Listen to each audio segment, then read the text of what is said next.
Hello ladies and gentlemen, and welcome to this video of Detective City of Angels solo playthrough and solo rules. My name is Lone Vic, welcome to my channel. In this video I'll be talking about how to play a solo game of Detective City of Angels, avoiding any possible spoilers, and then in the second part of the video I will be playing through the tutorial case, and that will be the part with all the spoilers you will be warned before. So if you want to find out how to play this game solo, you're in the right place. We'll talk about the setup, the rules, and then the spoilers will start. If you liked the video and if you found it helpful, if you want to support my channel and help it grow, you can click the like button under the video, hit the subscribe button and ring the notification bell to be notified about new videos coming to my channel. And if you feel like it, you can buy me a cup of coffee using the link in the description to this video. And now let's take a look at how to set up a solo game for Detective City of Angels first. You can find the setup and how to play for the multiplayer game on my channel as well. And right now I will go through all the elements you need for a solo playthrough and also what you don't need for a solo playthrough. So I've got everything already set up and I will walk you through it right now. We've got the player board, we've got the detective board for us, and this is on the side with the sleuth and head-to-head mode, so it's a bit different than the reverse side which you use for a normal game. We've got all of the components, the standard components for the Chisel, so we've got the suspect standees, we have all those cards, the large cards that were provided with the tuck box, so from A to G for the blood on the Pier case. I have my leverage tokens over here, I've got my 4 action tokens, I've got my miniature standee, I've got my detective casebook, I've got the day marker set on 8 because this is how I'm instructed in the detective casebook to place the marker for a solo playthrough. I've got the crime scene marker over here.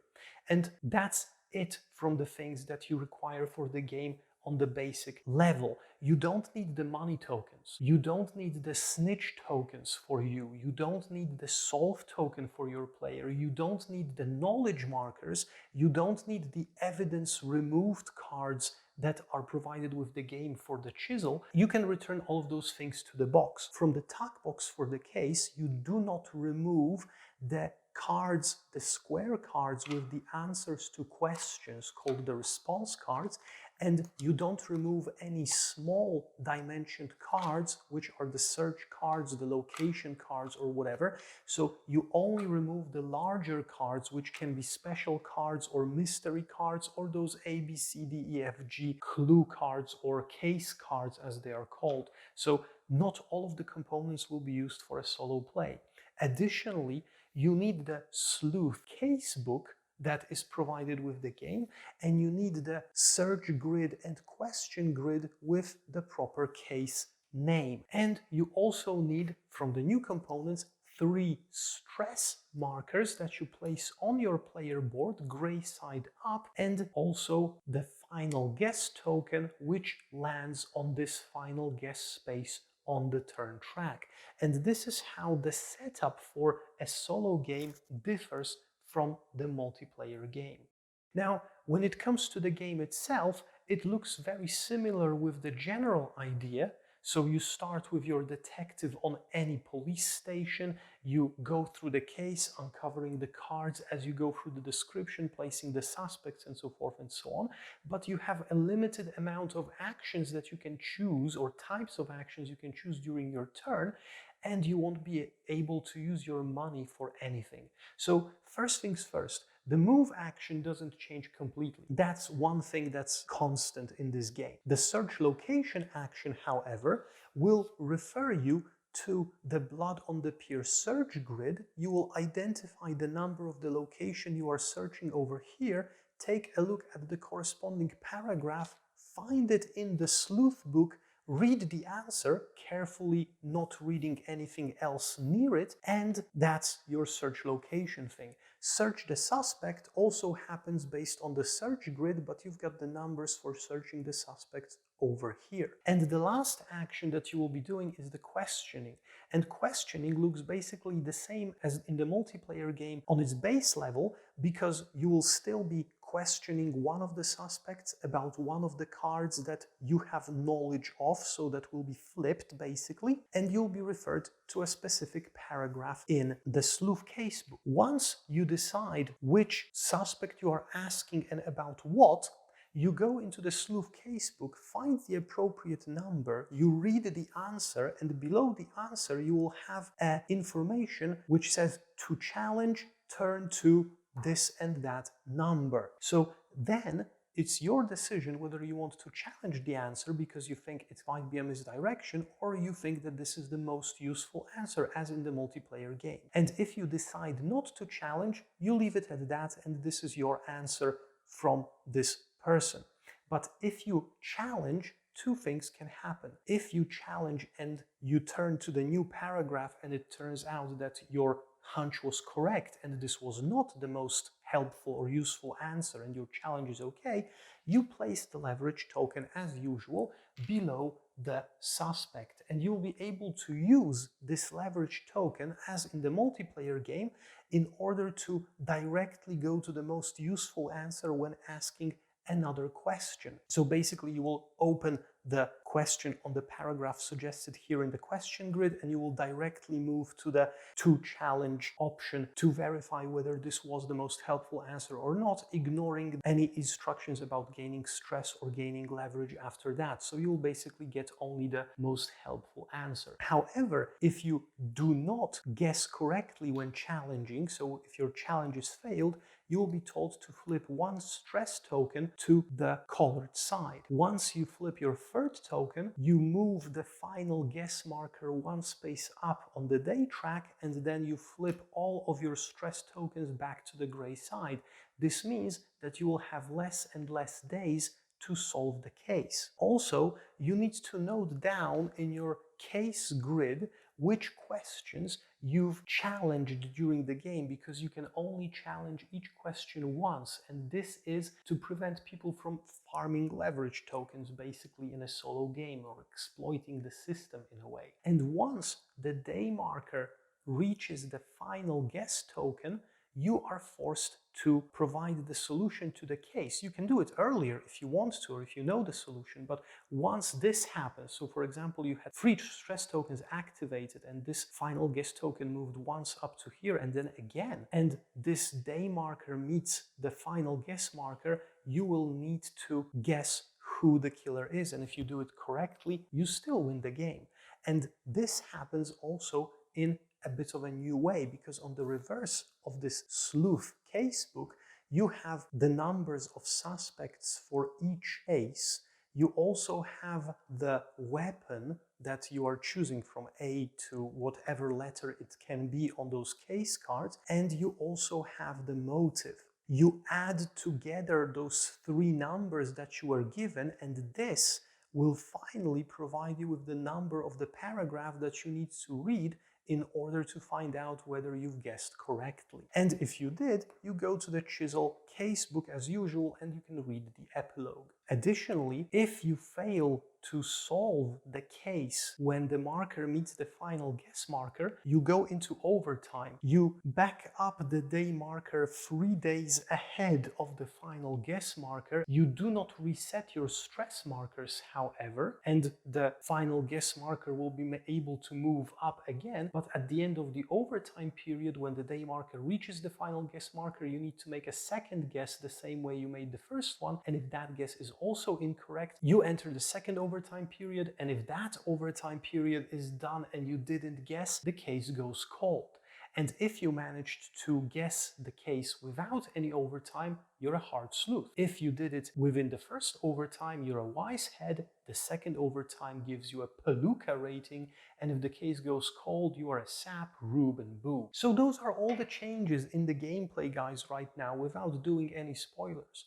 And right now, if you want to avoid spoilers for the first case, which is called Blood on the Pier, you can switch off this video right now, set up the game on your table and play it on your own. However, if you want to check out how I solved this case, stick with me for full-on spoiler walkthrough through the first case of Detective City of Angels. I will also remind you, as with my how to play video, that In the foreteller application that you can find on the web, there are professional voiced recordings for all the cases that can help you with the immersion and with creating the correct mood in the game.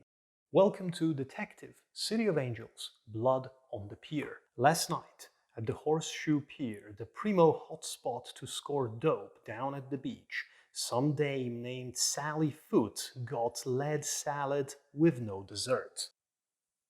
The coroner pulled the slugs out of her bag, so she never saw it coming.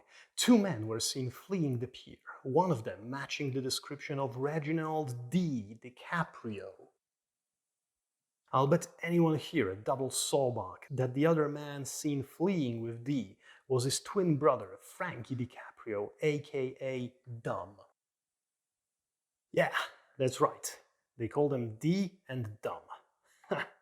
Now, the DiCaprio twins can't tie their shoes without permission from Charlie Muggs, the LA Mafia's newest rising star. Apparently, Jack Dragna handpicked Muggs himself to oversee the Cosa Nostra's expansion into Long Beach. Since Muggs got his dirty fingers in every ounce of dope that runs through the gateway cities, and since his pet gorillas were seen fleeing the pier, he's gotta have a line on who did Sally in. These Long Beach Mafia types are less hardy than their northern brethren, so they'll probably rat each other out first chance they get. You're gonna have to sift through the lies and figure out the truth of it all. Muggs particularly lives at Topsy's nightclub. And Dumb? Well, he's about as predictable as they come. Whenever he's not thumping heads for Muggs, he's stuffing his face at his favorite downtown hot dog joint on the corner of Hill and Washington. That lug ain't never seen a frankfurter he couldn't down in 3 swallows, but be careful.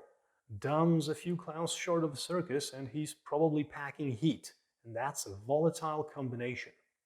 We don't yet have a direct lead on his brother D, but D's got a couple of floozies he bounces between. Angie Dusk over at Redondo Boulevard, and Janice Thompson off of Anaheim. Bet you dollars to donuts you'll find him shacking up with one of them. Now get the hell out of my briefing room and go prove you've got the brass to be LAPD homicide detectives. First day on the case, I started at Long Beach Police Station in South Bay. I figured out that this would give me the closest distance to Horseshoe Pier, where the body was found. And this was my first move of the day. I went to Horseshoe Pier to check out the crime scene, as any supposedly good detective would do. At the Horseshoe Pier, I decided to search the location of the crime scene to see if there are any clues that might point me to the direction of the correct suspect and ultimately the murderer. The tide's gone out below the pier, so I took a closer look. Within minutes, I spotted a shiny muzzle of a compact derringer half buried in the sand. This derringer, found at the crime scene of the Horseshoe Pier, might be the murder weapon, but I just needed to make sure. I knew that I wouldn't get anything more from this location, and the only other possibility was to start questioning the suspects.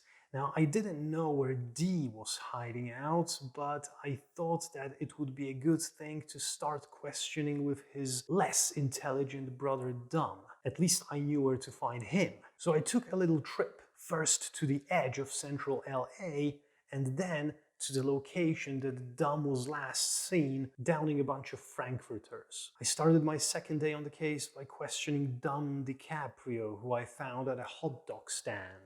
My first question was obviously going to be about the victim, Sally Foot. Dumb carry pretty lady for D. We hear something, we run away. That's all he had to say on the matter. I decided not to press him on this, as I figured that he was telling me everything he possibly knew. But then I still decided that I need to ask a few more questions, and I took out the derringer I found at the crime scene and showed it to Dumb in the hope that this would coax his memory a bit. Pretty ladies bang bang. Dom likes bang bangs. Bang bang. Dom kept making gun noises with his mouth. I think I got everything I could from Dom, but this was more than enough. I found out that the Derringer was in fact the victim's weapon, so I guess that it couldn't have been the murder weapon as well. I also found out that Dom carried the victim for D, so I knew that the next step should be finding D DiCaprio and squeezing him a bit about what happened that night at the pier. Now, I knew that D might be hanging out with one of his girls somewhere in South Bay, so this is where I started heading on the last steps of my journey this day. On the third day of the case, I arrived at the house of Angie Dusk over at Redondo Boulevard, one of the places that Dee's supposedly hanging around most of the time. I started with searching the location in order to find out whether Dee was really there. Dee answered the door, groggy and not fully dressed. "For Pete's sake, you pricks won't leave a guy be, will ya?" Well, that was a lucky shot. At least I didn't have to travel all the way down to Anaheim to check out Dee's location. Using his confusion and grogginess, I managed to squeeze in one free question before he knew what was going on. Obviously, my first choice was asking him about the victim. "She pulled a gun and stuck it in my face, demanded I give her all the dough. That's when she got popped in the back." I figured that he didn't have much more to share on the matter, but that was information enough. Sally Foote was a drug addict. She needed a hit, and she threatened her gun, the tiny Derringer, at the face of D. DiCaprio, apparently trying to force him to hand over whatever stash he had. But in this case, D. DiCaprio couldn't have been the killer because the coroner said that Sally Foote was shot in the back. Was it Dom who pulled the trigger? Or maybe there was somebody else involved. I decided to question him a bit more and press on the matter of Sally Foote's addiction right now. Of course she was on drugs. She'd have to be to stick that little pea shooter in my face and demand all the dope. Thank God she got capped before she could paint the pier with my brains. I think I got a pretty good image of how the story unfolded at Horseshoe Pier that night. I just had to wonder whether Dom and Dee were really the only ones at the crime scene at that fatal night. I still felt that I didn't have enough to point towards a murderer. The murder weapon would have been useful, but alas, I knew the Derringer was not it. There was something missing. I decided to turn over Dee's pockets in order to see what he was hanging on to. I made him spread them. "You got a warrant to search me? No? You're just gonna do it anyways, huh?" Unfortunately, he was clean. "Enjoy the lint ball, you prick," Dee sneered as I walked away empty-handed. After this, it dawned on me that the only thing I didn't do back then was search his feeble-minded brother. A mistake that might have cost me a day of the investigation, but a mistake that I decided to fix right now. It was like a déjà vu. I started the next day by traveling to the same hot dog stand and finding Dom again stuffing his face. The first thing I did was stuff my hands into his pockets. Before I even had a chance to search him though, Dom happily handed me a Colt 1911. "See Dom's new bang bang?" he said. He looked hurt when I kept the weapon.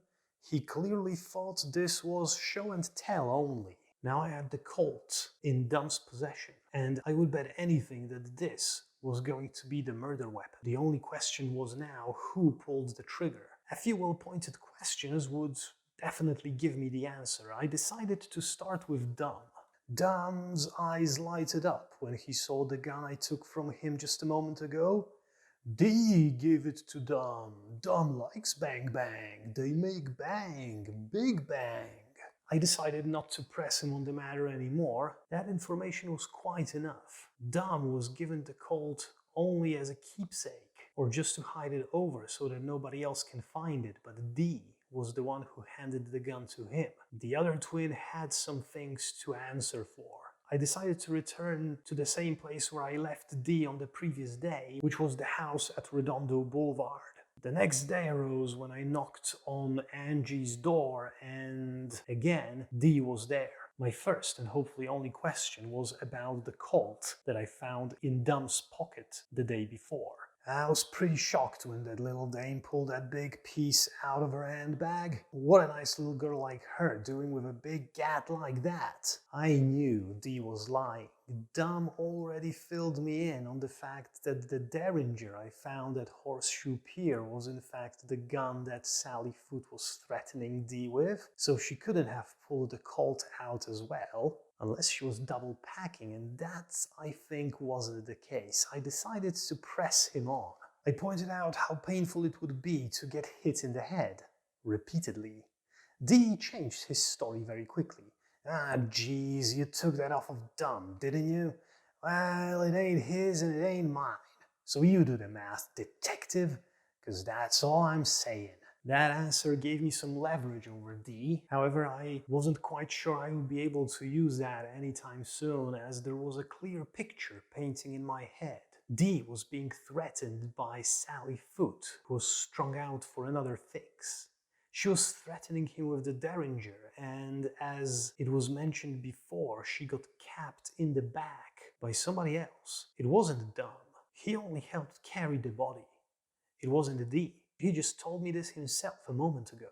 There was only one more suspect in this equation that I haven't yet met and haven't yet questioned, and that was Charlie Muggs. I decided to make my way to Topsy's nightclub and confront the mobster himself. My first question, obviously, was going to be about the Colt. Yeah, I've seen that before. Looks like Dee's gun. He's always flashing it around, thinks it makes him a big man. I let him have his little fantasies, but I'll put him in his place as soon as he steps out of line. That sounded pretty suspicious to me, because D, when he was questioned, said that the gun wasn't his. I decided to give Charlie Muggs a little pressing to see if he knows something else. Muggs buckled when I pressed him further. Alright, it ain't D's gat, but I ain't saying nothing else, you pig. I know my rights. This gave me some leverage over Charlie Muggs. Alas, the day was ending, and I would have to come back to Topsy's on the next day for another round of questioning. I had only 3 more days to solve this case, but I had some leverage over Charlie Muggs, and I think I knew what questions to ask next. I used my leverage to ask Charlie Muggs about the victim, Sally Foote. Alright, I was being completely straight with you. Listen, the dame was crazy, waving a gun around, demanding all the dope. She had it coming, and that's all I'm gonna say about it. I thought that I wasn't getting anything more from Charlie Muggs. He was adamant at denying everything, but still I needed to make sure, and I needed somebody to start pointing the finger in the right direction. I came back to D. DiCaprio with hopefully what would be my last question in this case. I pressed him on using my leverage to ask him about Charlie Muggs. D started to sweat when he realized I wasn't going to let the case go. Cut me some slack. You've been around. You know how the mob works. I say anything and I'm as dead as that broad. Now I think the picture was full. D and Dom were only cleaning up the mess at the Horseshoe Pier when they were noticed by the witness. It was Charlie Muggs who shot Sally Foote in the back with the Colt. The Colt that I already knew was his. I decided to accuse Charlie Muggs of shooting Sally Foote. Using the Colt, the motive was obviously drug-related. The captain invited me to his office. Congratulations, detective, you've done it. You've solved the case and brought Sally Foote's killer to justice. Sally Foote loved her dope. She was hooked. When her scratch couldn't keep up with her habit, her thoughts turned dark. She had to have her fix, and she'd do anything to get it. Sally slid a heater in her purse, a compact Derringer, and headed up to the pier. She didn't like buying from Charlie Muggs's boys, much less stealing from them. But at this hour, she didn't know of any other dealers that would be around. When she got there, she walked out to the middle of the horseshoe-shaped pier and approached D. his back to her. She jabbed her gun into his side. "Give me what you have and this won't be the last time you see moonlight." "I ain't got nothing but a couple of bucks, lady. Don't do something stupid. Do you know who I am?" Dee turned slowly. "I need some dope, damn it," she said, backing up a few steps. They would be her last. Charlie Muggs had come to replenish the product for Dee. He put 2 slugs in Sally's back with his Colt. The last thing he needed was his boss, Jack Dragna, knowing that the druggies could steal from his crew. "Where the hell is Dom?" Charlie said, gingerly stepping over Sally's body so as not to get blood on his brand new Italian shoes. "Here's Dom," Dom said, walking up to the pier with mustard smeared all over his face. "Hot dog?" "Yeah, he went to get a hot dog," echoed Dee. "You went to get a..." "Nah, of course you did." Charlie went to the edge of the pier, pulling out a handkerchief to wipe the cold down. "It's like I'm running a preschool around here," he muttered under his breath. Dom and Dee stood there, clearly unsure of what to do. "Do I have to do everything around here? Clean this mess up, now!" Dom frantically jumped to grab Sally's feet, in his haste kicking Sally's derringer off the pier and into the water. "Fishy food, fishy food, fishy food," Dom hummed to himself as he began dragging Sally to the edge of the pier. "No, you brick, we're not gonna throw her in the water. How dense are you?" Charlie waited for a response, but Dom just stared at him blankly. Charlie turned to Dee instead. "I'm late for a hot date over at Brenda's, so take care of this skirt before the cops show up, and get rid of the gun."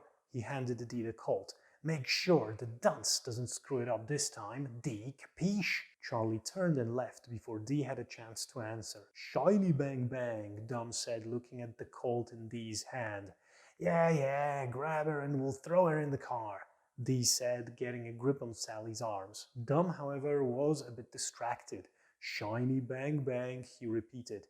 "Damn it, Dom, shut the hell up about bang bangs." "Okay, fine. If I let you hold the bang bang, will you help me drag the nice body to the car?" Dee passed the Colt over to Dom, who looked like a kid on Christmas morning. "Now grab her feet and let's get out of here." Dom pocketed the Colt and grabbed Sally's legs when they heard sirens blaring just a few blocks away. They frantically dropped the body and slipped off into the night. Within the hour, Sally's derringer had washed up onto the beach.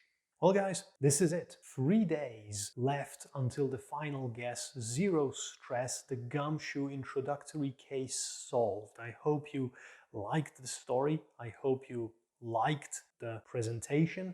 And I hope that you'll stick around for another case pretty soon on my channel in another video with Detective City of Angels solo playthrough. My name was Lone Vic. And, well, thank you for watching and thank you for being here. If you want to support what I'm doing here, if you want to support my channel, there is the like button, subscribe and notification bell below the video, which you can click. And if you want to buy me a cup of coffee, there is a link in the description to this video. Thank you for staying tuned and see you next time. Have a great day. Bye-bye.